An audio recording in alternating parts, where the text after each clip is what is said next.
За сайн байна уу монголчуудаа, энэ өдрийн мэндэ. Энэ засагт дэд сайдууд гээд хэдэн нөхдүүд орж ирж байна л да. Би энийг юу гэж харж байна гэхээр зэрэг яг одоогийн байгаа засаг бол үнэхээр нэр хүнд муутай байгаа.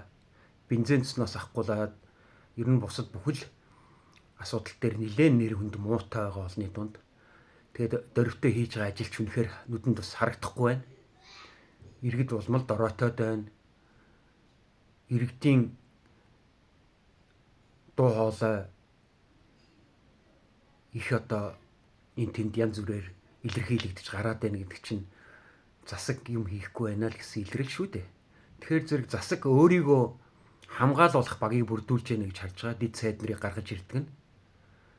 Яагаад тэгж харж яана гэхээр зэрэг 16 дэд сайд чинь ажилтаа байхын тулд засгаа хамгаална үстэй. Тэдний ард байгаа хамаарал бүхий найз нөхөд ах トゥ хамаатан сатнууд бүгд худлаа үнэн алга ташин үсттэй.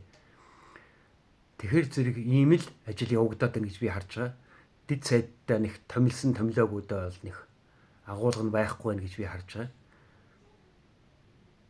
Хуулиараа бол байдаг юм гэсэн.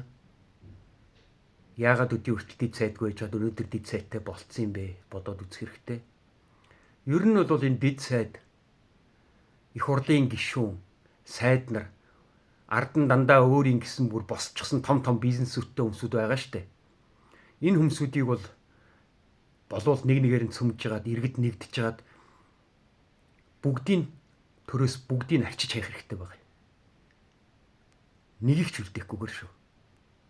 Миний бодол бол ийм л байна. Дэд сайдууд бол зүгээр л засгийг удаан хугацаанд барьж үлдэхийн тулд хийгдэж байгаа хүч гэж ойлгож байгаа шүү. Өөр юмгүй дээ.